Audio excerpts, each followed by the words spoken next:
ಇಂಗ್ಲೆಂಡ್ನ ನಾರ್ಥಂಪ್ಟನ್ನಲ್ಲಿ Bharat A ಹಾಗೂ England Lions ವಿರುದ್ಧ ಎರಡನೇ ಅನ್ಅಫಿಷಿಯಲ್ ಕಾದಾಟ ನಡೆಯುತ್ತಿದ್ದು, ಈ ಪಂದ್ಯದಲ್ಲಿ ಕನ್ನಡಿಗ ಕೆಎಲ್ ರಾಹುಲ್ ಭರ್ಜರಿ ಶತಕ ಸಿಡಿಸಿದ್ದಾರೆ. ಈ ಅನಧಿಕೃತ ಟೆಸ್ಟ್ ಪಂದ್ಯದಲ್ಲಿ ಭಾರತದ ಅನುಭವಿ ಆಟಗಾರರು ಇಂಗ್ಲೆಂಡ್ ತಂಡದ ವಿರುದ್ಧ ರನ್ ಪ್ರವಾಹ ನಡೆಸಿದ್ದಾರೆ.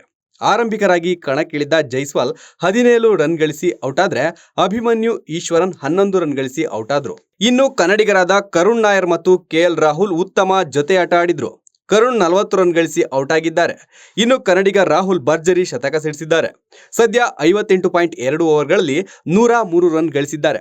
ಧ್ರುವ್ ಜುರೇಲ್ ಕೂಡ ಅರ್ಧ ಶತಕ ಗಳಿಸಿ ನಾಟ್ಔಟ್ ಆಗಿದ್ದಾರೆ. ತಂಡದ ಮೊತ್ತ 241 ರನ್ ಆಗಿದೆ.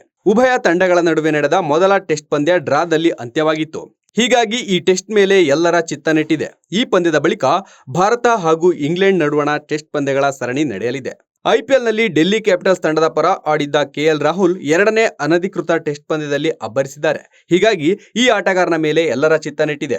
ಇಂಗ್ಲೆಂಡ್ ಪ್ರವಾಸದಲ್ಲಿ ಟೀಂ ಇಂಡಿಯಾ ಮೊದಲ ಟೆಸ್ಟ್ ಪಂದ್ಯವನ್ನ ಜೂನ್ 20ರಿಂದ ಆರಂಭವಾಗಲಿದೆ.